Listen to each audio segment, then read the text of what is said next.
इस कार्यक्रम के पुण्यार्चक हैं माँ श्रीमती चिरोंजाबाई, पुत्र श्री अशोक कुमार, विनोद कुमार, स्वर्गीय अभय कुमार एवं पवन कुमार, इंजीनियर आशीष, प्राची जैन, अंशुल, अंशुली, राजू, निशी, हर्ष, मोंटी एवं समस्त मोदी परिवार, गोने वाले, मालथौन, सागर, मध्य प्रदेश, श्री अजय, कल्पना, रिंकल, अजय शाह, पादरा, गुजरात, श्री केशोराम, शिरोमणि, सीए नीरज, सोनिया, सीए अंशिका, आगम जैन एवं समस्त परिवार, कृष्णा नगर, दिल्ली। ये विनय हमारे जीवन में भी होना चाहिए। हम दूसरों से सम्मान पाना चाहते हैं, पर दूसरों को सम्मान देने की कला भी तो हमारे अंदर होना चाहिए। हम रोड पर चलते हैं, यदि नियमों का पालन ना करें तो हम एक्सीडेंट के शिकार बन सकते हैं। और हम रोड पर चलते हुए अपने नियमों का पालन करें तो हम अपने जीवन की यात्रा को गंतव्य तक पहुंचा सकते हैं। इतना ही नहीं, विनयम मोक्षम द्वारो, विनय मोक्ष का द्वार है। अविनीत को मुक्ति नहीं मिलती है, विनय को मुक्ति प्राप्त हो जाती है। हम अपने अंदर झांक कर के देखें कि हमारे जीवन में विनय रूपी गुण है कि नहीं।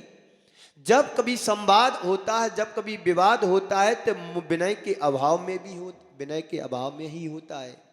एक दूसरे की विनय यदि करोगे, एक दूसरे के साथ झुक कर के चलोगे, तो हमारे जीवन में कभी विवाद और संवाद हो ही नहीं सकता है। आपको पता होना चाहिए, आप जिससे स्नेह रखते हैं, जिससे आप वात्सल्य भाव रखते हैं, उसके अपशब्द भी तुम्हारे लिए अच्छे लगते हैं, नजरअंदाज कर देते हैं। क्यों? उससे हमारा स्वार्थ है। हमारे आचार्यों ने 5 प्रकार की विनय के बारे में कहा है। लोकानुवर्ती विनय, अर्थ विनय, काम तंत्रीय विनय, भय विनय और मोक्ष विनय। इनमें 4 प्रकार की विनय तो संसार की विनय है। यदि व्यक्ति लोक में विनय नहीं करेगा तो उसका लौकिक व्यवहार भी नहीं चल सकता है। छोटे बड़ों की विनय करते हैं, बड़े छोटों का भी ध्यान रखते हैं, यह लोक व्यवहार है। अपने किसी प्रयोजन के कारण, अपने कार्य को पूर्ण करने के लिए एक दूसरे का हम स्वागत सत्कार करते हैं। मान लीजिए आप सब यहाँ पर बैठे हैं, मैंने अध्यक्ष साहब से कहा कि हमारे साथ बाहर से चलने वाले श्रावक श्राविकाएं हैं, आप उनका बहुमान करें, सम्मान दें। ये लौकिक विनय होती है। इसमें कोई स्वार्थ नहीं है, शिष्टाचार व्यवस्था बताई गई है, ये लौकिक विनय कहलाता है।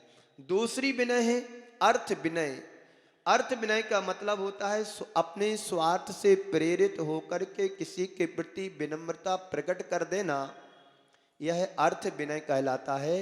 अपने प्रयोजन की पूर्ति के लिए व्यक्ति विनीत हो जाता है, विनीत बन जाता है, विनम्रता को प्रदर्शित करता है। ऐसे लोग मायाचारी से ग्रसित होते हैं। सामने तो बहुत ज़्यादा मक्खनबाजी करते हैं, लेकिन पीठ पीछे निंदा और आलोचना भी कर देते हैं। ऐसी व्यक्ति की विनम्रता दिखाई तो जरूर पड़ती है, पर अंदर से विनयी नहीं होता है।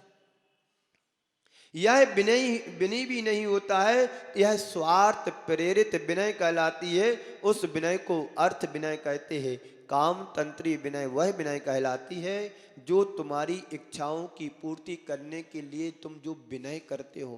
किसी से हमारी आकांक्षाएं पूरी हो जाएं, किसी से हमारी इच्छाएं पूर्ति को प्राप्त हो जाएं, किसी को हम अपना शिकार बना ले, हम उससे अच्छे से बात करते, अच्छा सा व्यवहार करते हैं, ये विनय तुम्हारी विनय नहीं मानी जाती, ये स्वार्थ प्रेरित विनय है।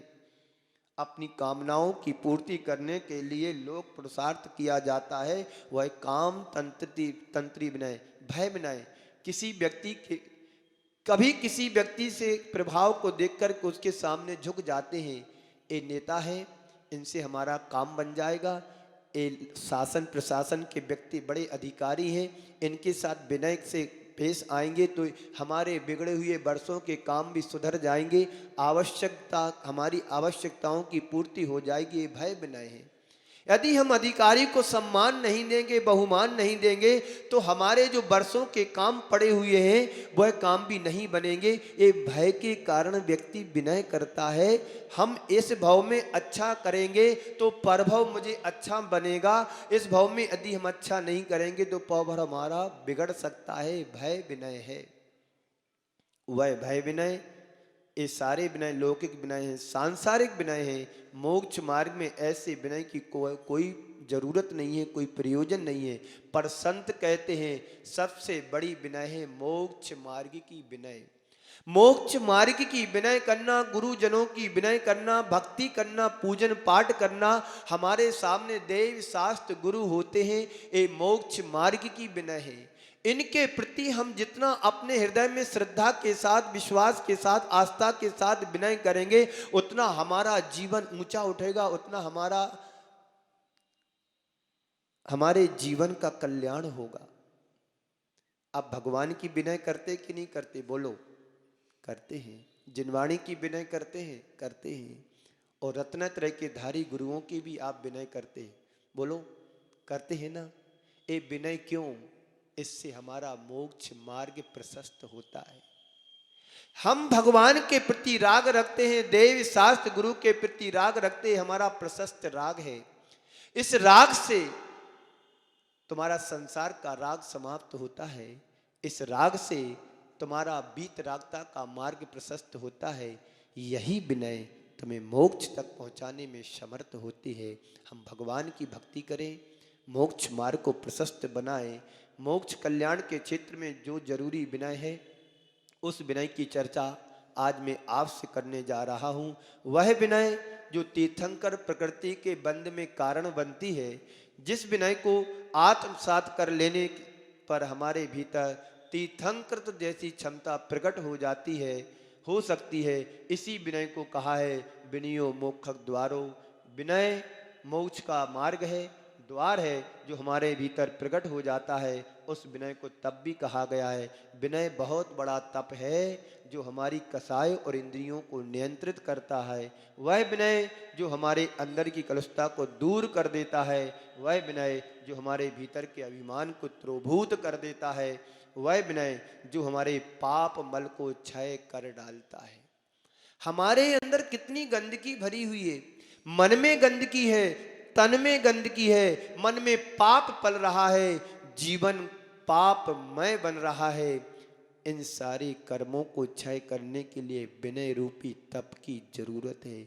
हमारे आचार्यों ने विनय को बाह्य तप कहा है।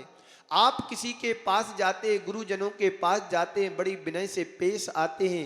यदि तुम्हारे अंतरंग से विनय होगी तो तुम धर्म के क्षेत्र में आगे बढ़ रहे हो। यदि तुम्हारे जीवन में अंतरंग में विनय नहीं होगी, मात्र बाहर से औपचारिक रूप से विनय कर रहे हो, तो समझ लेना कि तुम स्वार्थमय प्रेरित होकर के विनय कर रहे हो, मायाचारी के साथ विनय कर रहे हो। पर संत कहते हैं जीवन को ऊंचा उठाना चाहते हो तो जीवन में विनय रूपी गुण बहुत जरूरी है। अभी मैंने कहा था थोड़ी देर पहले, धन की संपन्नता से तो संपन्न हो, गुणों से भी तुम संपन्न हो जाते हो, पर विनय से भी संपन्न होना चाहिए। चाहे छोटा हो, चाहे बड़ा हो, चाहे वृद्ध हो, चाहे युवा हो, चाहे कोई भी हो, विनय रूपी यदि गुण हमारे जीवन में होता है तो हम कहीं पर भी रहें, कहीं पर भी चले जाएं, हम सर्वत्र आदर और सम्मान के पात्र बन जाएंगे। और जिसके जीवन में विनय रूपी गुण नहीं होता है वो अपमान और निंदा का पात्र बन जाता है। हमारे आचार्यों ने कहा है विनय 5 प्रकार की है जो अंतरंग होती है। 5 प्रकार की विनय कौन सी है? ज्ञान की विनय, दर्शन की विनय, चारित्र की विनय और उपचार विनय, तप विनय। ये 5 प्रकार की विनय। ज्ञान विनय क्या कहलाती है? ज्ञान विनय वह कहलाती है ज्ञान की विनय करना। जिनवाणी माता की विनय करना, ज्ञानवान लोगों की विनय करना। जिसके अंदर ज्ञान है उसके प्रति हमारे हृदय में दया और करुणा का भाव आना चाहिए, उनके प्रति विनम्रता होना चाहिए। हमारे सामने गुरु होते हैं, गुरुओं के प्रति विनम्र भाव होना चाहिए, क्योंकि ज्ञान उनके पास है। उस ज्ञान की मैं विनय करूँगा तो हो सकता ज्ञान की विनय करने से हमारे हृदय में भी वो ज्ञान प्रकट हो सकता है। हम जिस चीज को पाते हैं उसके प्रति हमारी भावना होती है, बार बार भावना भाने से हम उस चीज को प्राप्त कर लेते हैं। यदि हमें सम्यक दर्शन को प्राप्त करना है, सम्यक ज्ञान को प्राप्त करना है, तो उस चीज के, उस वस्तु के प्रति हमें बार बार विनम्र होकर के भावना भाने की जरूरत होती है। हम बार बार अपने अंदर वो भाव रखेंगे, भावना भाएंगे, एक दिन तुम ज्ञानी बन जाओगे। और जब तुम ज्ञानी बनोगे तो तुम्हारे अंदर ज्ञान की कद्र भी होगी। ज्ञानवानों के प्रति विनय हो, ज्ञान के प्रति विनय हो। जब हम अपूर्ण दशा में अपने आप को पूर्ण मानना शुरू कर देते हैं तो हमारे अंदर अभिमान बढ़ता है, अभिमान प्रकट होता है। और जब हम अपनी वास्तविकता को स्वीकार कर लेते हैं तो हमारे अंदर विनम्रता प्रकट हो जाती है। ज्ञान प्राप्त करना, ज्ञान प्राप्त करने की उत्कंठा मन में बनी रहना, ज्ञान के प्रति सतत बहुमान बना रहना चाहिए। जिनवाणी माँ के प्रति हमारे अंदर बहुमान होना चाहिए कि आज हमारे सामने साक्षात तीर्थंकर भगवंत नहीं है, पर उनकी दिव्य ध्वनि के माध्यम से जो वाणी आज हमारे पास तक पहुंची है, उतना ज्ञान तो हम लोगों के पास नहीं है।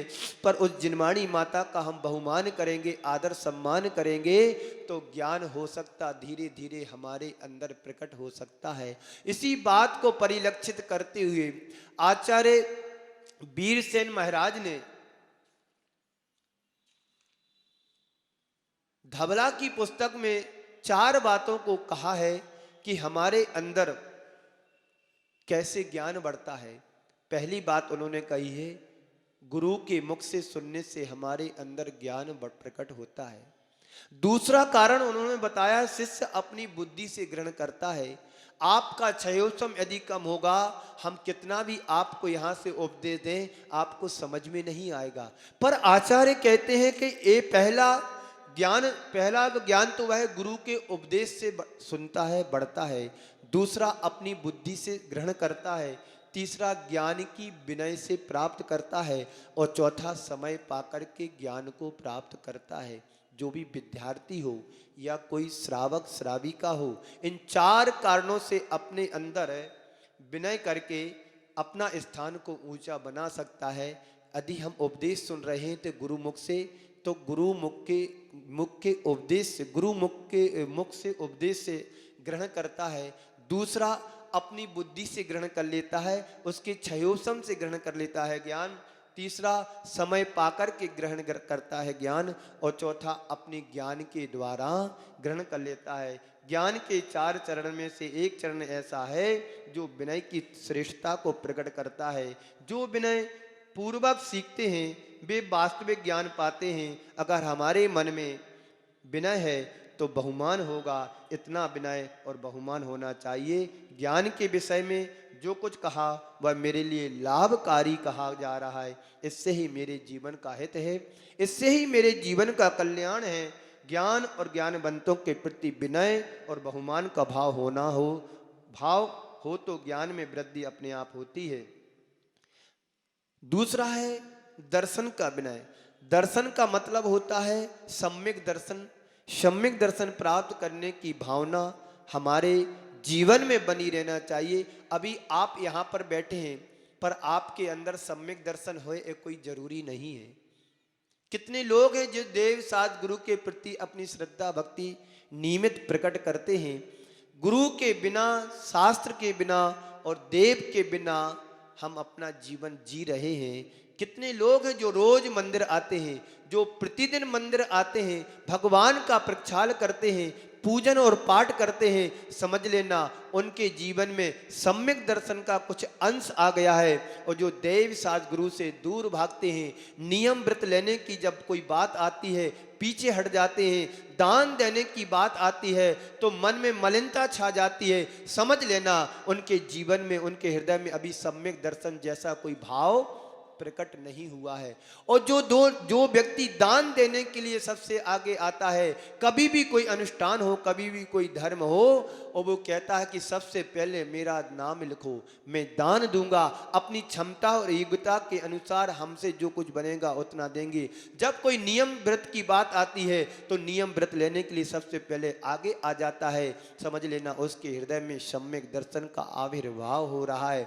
सम्यक दृष्टि हमेशा अपने हित के साथ साथ औरों के कल्याण की भावना को सोचता है, औरों के हित की बात सोचता है कि मेरा जैसा जीवन है ऐसा संसार के सभी प्राणियों का जीवन बने, जैसा सुख मुझे प्रिय है ऐसे संसार के सभी प्राणी सुखी बने, जैसा दुख मुझे पसंद नहीं है संसार के किसी प्राणियों को दुख ना हो। ये भाव एक सम्यक दृष्टि की पहचान को प्रदर्शित करता है, ये भाव सम्यक दर्शन को बतलाता है, ये भाव उस सम्यक दर्शन को बतलाता है जिसकी हमें निरंतर कोशिश करना चाहिए कि मेरे हृदय में सम्यक्त की प्राप्ति हो।